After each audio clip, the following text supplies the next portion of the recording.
let's run the floor with Richard Jefferson, and we're going to start with Kyrie Irving, who dropped 39 points for the Nets. They beat the Pelicans. Can he turn this team solely into a contender? No, he cannot. Okay. You know who else can? Who? Kevin Durant. Right. You had him eventually, but Kyrie is playing the best basketball of his career.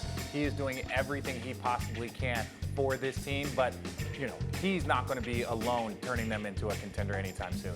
How about the Warriors, who got just their second win of the season? They beat the Blazers, and they did it without Draymond Green and D'Angelo Russell, and of course, there was no Clay and there was no Steph either.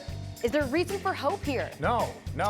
This was actually disappointing. This is a game that you wanted to lose, right? Because then you're going to be closer to a high-level lottery pick. So even though this was great for morale, their final goal, and they are going to be a lottery team this year, that should be your goal. So this just took them a step away from being a higher pick. Speaking of a morale booster, we had the Sixers lose their first game of the season to the Suns. Devin Booker put up 40.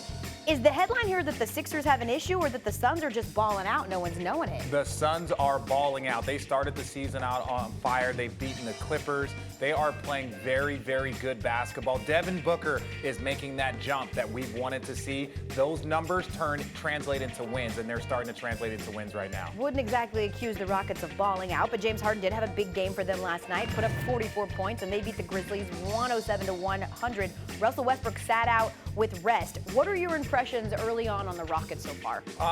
They're going to be fun to watch. They're going to have a lot of individual performances, and then come April, maybe mid-April, we'll be done talking about them. Until they play defense, that's going to be the one issue, and we've said this for year after year after year, and they still haven't, and they've still been in the exact same spot. And I want to expound here a little bit, RJ, on specifically what's facing the Rockets, because this was a duo that was among the best that we were going to see, but there was a lot of questions as to how this would work.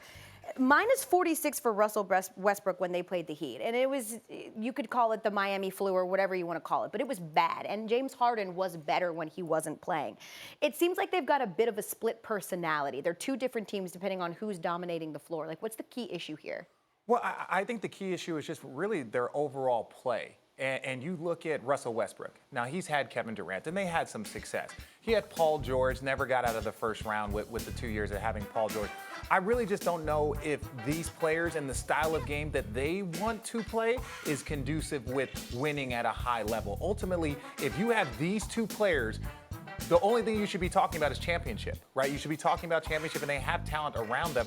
But for some reason, it's not translating. They gave up 150 points to the Wizards, right? And one by one, like, these are not things that are going to be, when you look at the end of the season, is this team a championship contender? The answer is no, because you see these performances. Trying to win games at 159 points. I would also say, also concerning Mike D'Antoni admitting that the effort's not there. And 6 games into the season, you want to talk about chemistry and scheme and those things, but effort already being an issue, that's a problem.